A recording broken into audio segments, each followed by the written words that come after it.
Every once in a while, I feel pulled to kind of explore the Yamas and Niyamas on a deeper level. And every time I return to these, I sink deeper into embodied understanding in myself, and as well as deeper discernment.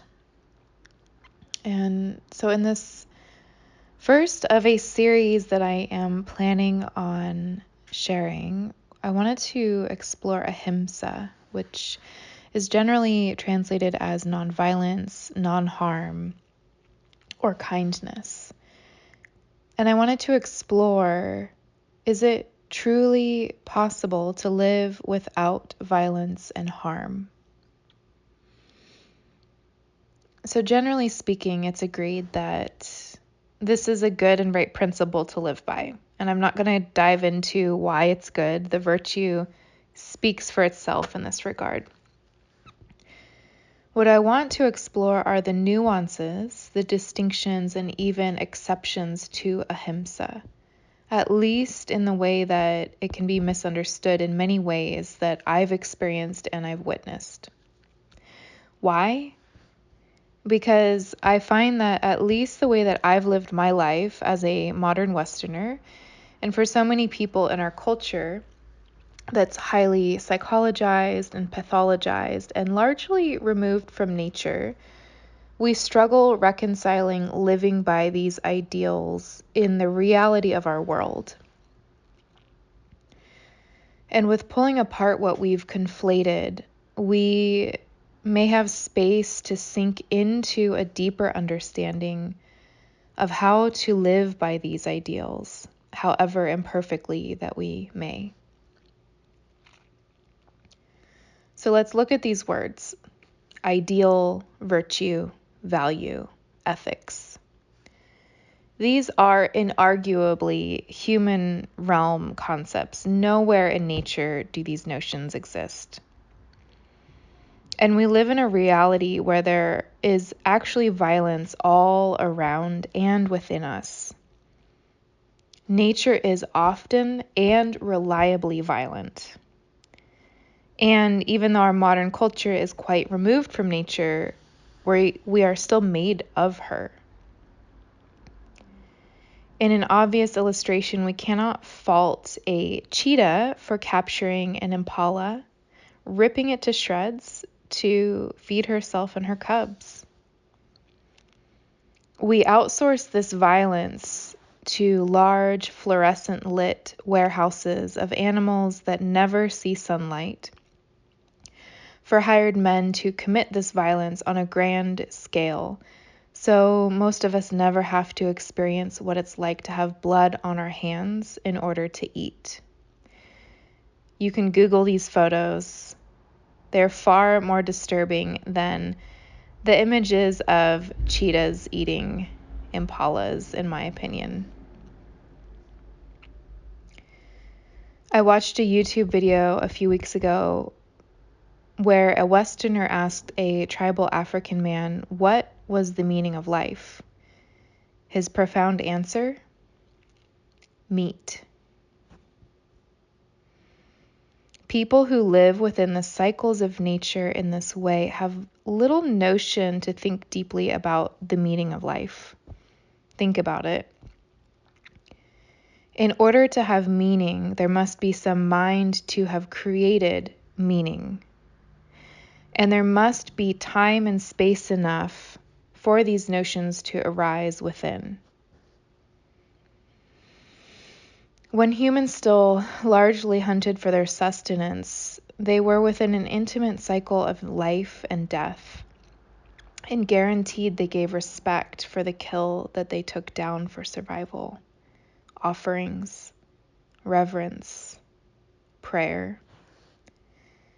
This offering back is one thing I find largely missing from the discussion around nonviolence and survival.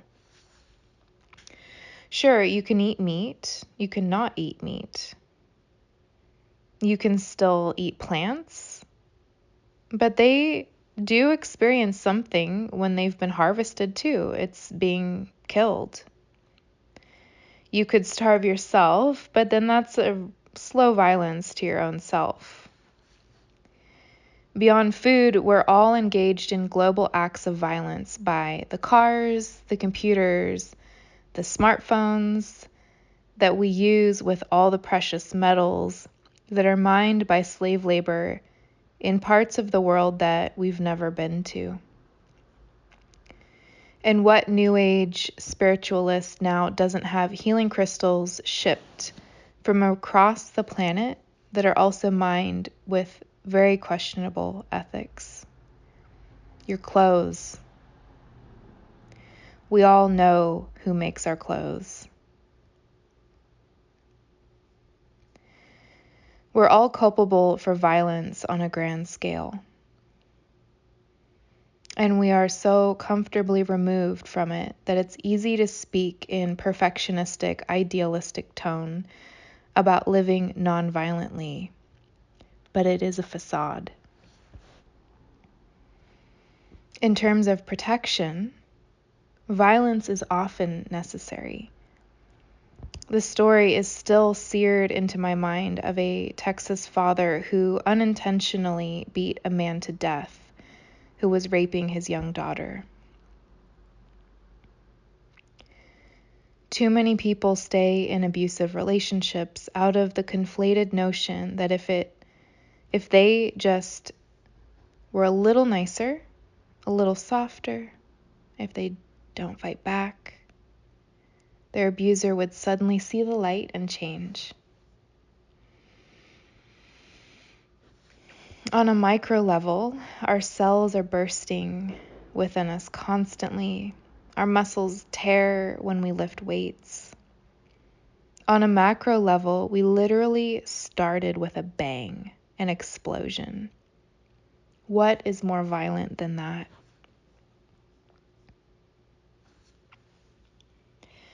Okay, so I'm not sharing all of this now to become utterly nihilistic, but to illustrate this deeper aspect of our reality. There is a kind of violence all around and within us. And any ethical guideline is quite human created. Though with the recent orcas' apparent retaliation against yachts, they may need to come up with their own ethical code at some point as well. And ethical guidelines removed from the context that they came from can be conflated to mean something different than what it was perhaps originally meant to. Whenever the first idea arose of living nonviolently, perhaps thousands, tens of thousands, or even hundreds of thousands of years ago, who can really say?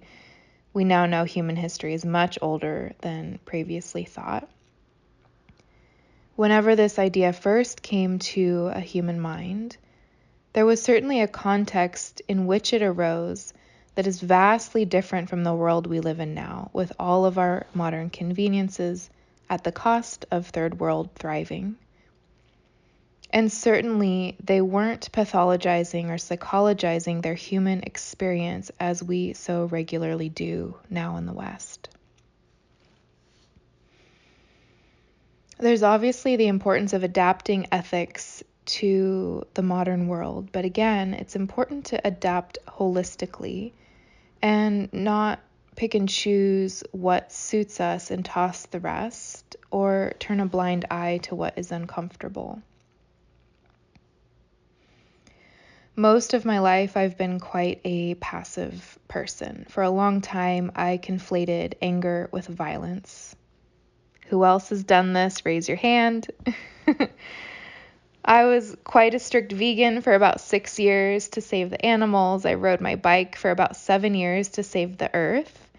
I made a lot of my own clothes. I cut down on my consumerism to a point where once I only produced one grocery bag of garbage over 3 months. Pretty impressive for an American. Nonviolence, as I understood it, was a huge guiding principle of mine, and it still is. But I was still beating myself up terribly on the inside. My inner dialogue was a horrendous bully. I've been very unkind to my body, my spirit, my mind. I was absolutely one of those people who used yoga asana to try to be more perfect. Again, raise your hand if you're guilty of this too. Thank God Instagram wasn't a thing yet during that phase of mine. Then studying yoga a bit more in depth, even more perfectionistic tendencies can seep in. This is a quote from 4 Chapters on Freedom, commentary on the Yoga Sutras of Sage Patanjali. Mahatma Gandhi was finally shot down.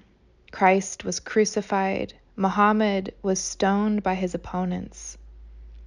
The great Sufi saint Mansour was tortured by his enemies, and his skin was peeled off. All these men had enemies, but in India, there have been many who had no enemies because they practiced Ahimsa perfectly. The most important thing is not to oppose even violent people. End quote. Yes, I cherry-picked this excerpt from a fuller context of the book to highlight my point, and these sutras are picked from a much deeper context of culture, tradition, and history that we in the West simply are not immersed in. So, bringing thoughts like this into a hyper-individualistic, socially disconnected, overly psychologized Western culture, generally stripped of connection to nature and spirit, and it can very easily sound like victim blaming. It can sound like saintly martyrdom, or that even the most saintly person on earth will succumb to horrific violence. Even they are not perfect enough, so why would we even bother? That last line, the most important thing is to not oppose even violent people, literally makes my hair stand on end as I recall my own experiences and countless stories of friends, clients, students, and others who have put up with terrible treatment out of some notion that if we just be sweeter and smile, that the violence would stop. And I'm certain I've not been the only one to read lines like this and interpret through my Western lens, through my own life experience lens, and then double down on my sweetness and passivity. Context matters. The biggest contexts, as far as we know, we literally started with a bang. Nature is violent. Survival is violent. Non-violence is an ideal that is human created. And we are all one. We live in a non-dual reality. We are ultimately love at our very core. I and countless others throughout history have known this to be true in our bones. Nuance matters. Anger does not always equal violence. Violence does not always equal hate. Idealized kindness means nothing when someone should be fighting for their life. Intention matters. From my vantage point, a point where I've chewed and stewed, wrangled and wrestled for quite some time, we must distinguish where our intentions are and where we are pointing. It all starts within our own internal beingness. In the bombardment of our modern world, this is too easy to overlook, to forget. Put simply, not if, but when we are complicit in violence. Is it out of maliciousness? Is it out of avoidance, ignorance, naivety? Is it out of protection or survival? This matters a whole lot. Can you feel there is a texture of directionality in all those? Malicious violence is the clearest of wrong violences. It's pointed the wrong way. It's pointed not out of love or protection or survival. With avoidance or turning a blind eye, we are aware enough that something is wrong, but perhaps we don't want to see reality as it is, and we feel more comfortable in our fantasy world, or we are overwhelmed and so we put our heads back in the sand. Tackling the violence of slave labor, factory farming, the pillaging of the earth's resources, this is all incredibly overwhelming. With naivety, we simply don't know what we don't know. This one's fairly neutral. And then what about violence out of protection or out of survival or even out of love? Goddess Kali, Chinnamasta, the goddess archetypes that are known for their ferocity out of a deep and reverent love, a love that is certainly beyond the human mind. How do we reconcile this? We slow down. We take time to get right with our intentions. We take time to get right with our motives. We carve out dedicated space to reflect, pause, and then move forward with greater awareness. Here's a quote on Ahimsa from the Yamas and Niyamas by Deborah Adele. It is anti-cultural to claim any space that is simply space, or to move with any kind of lingering, or to take time for closure. End quote. I am an unabashedly huge proponent of people slowing the fuck down. It's something I come back to as an answer over and over and over and over. In yoga classes, people rush through Shavasana all the time. What's next? Smartwatch is beeping. The mind is already thinking about what's next. In modern life, many people don't know how to relax without alcohol or drugs, without numbing out to Netflix or social media or food. We often eat violently too. Who eats their meals with true savoring reverence anymore? And our culture perpetuates this.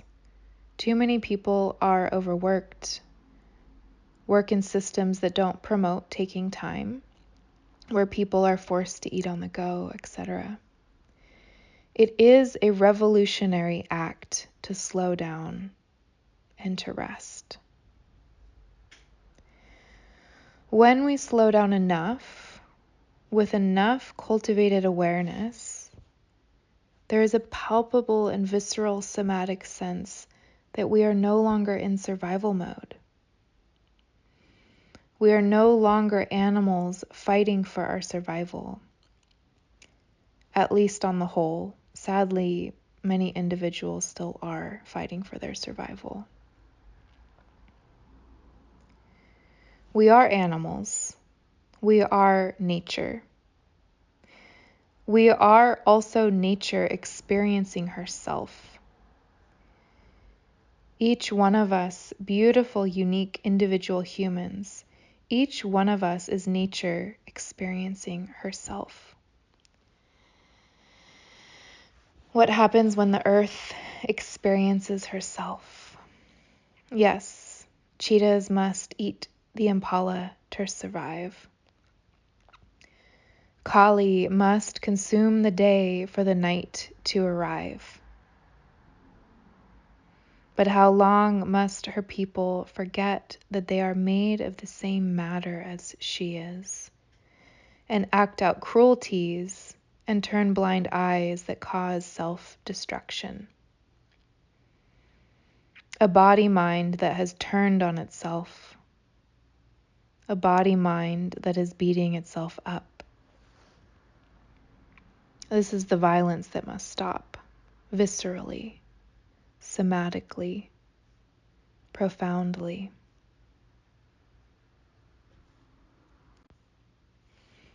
There is no way to be perfect about Ahimsa, at least as far as I have experienced. But what I have landed on, marinated in, submerged, and immersed in the context, is that context, nuance, and intention are what matters.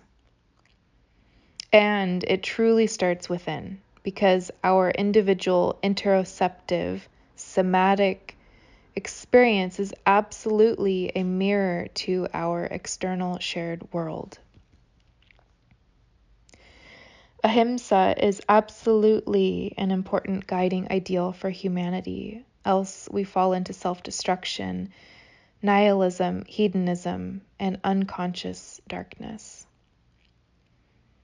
Taking time to slow down, reflect, and bring greater awareness to context, nuance, and intention make all the difference. Remembering that we are nature. We are not our egoic mind, our identity mind, our fantasy mind. When we bring the context of nature, things shift. Anyone who has spent a decent amount of time in the forest, where there are predators like bears or cougars, will undoubtedly have a visceral, embodied sense of respect for the cycle of nature. Nature is terrifically humbling, and we are an arrogant modern people. Nature reminds us of context. These guiding virtues must be married in a cosmic dance within oneself. Particularly, what comes to mind with Ahimsa for me is also Hri, humility, and Hutta, offering. Two niyamas that I plan to explore and share more on soon. As well, this word that we say at the end of yoga classes, namaste, literally translates as reverence to you. People can expound on this translation. The light in me sees and honors the light in you. In context, and in particular, the non-dual lineage I practice within, we are all ultimately one. Every cell in my body says this is true. And so, if I must commit a violent act in order to eat, or pay for someone to do this on my behalf to nourish myself, let it be in deep reverence and humbleness to the greater cycle of life, which I will, sooner or later, dissolve back into as part of the vast void of possibility. Kali will consume me. My flesh and blood will become fertilizer for the earth. My bones will perhaps become artifacts. May I also not look away from the gross atrocities happening on a global scale that I am inextricably a part of as a modern human. May I act in ways that help lessen these violences, in ways that are available to me, in ways that I can act on habitually each day. May I offer my devotion to this greater awareness. May I slow down enough to feel the nourishment of the food that I eat, appreciate the clothes that I wear, and bask in the smiles, sparkling eyes, and the souls that I meet each day. May I slow down enough to feel the earth beneath my feet. This earth, this beautiful earth that we take so much from without offering much respect back. This earth that I am also made of, and that you are also made of. May I slow down enough to breathe and love and soak in my aliveness while I'm here.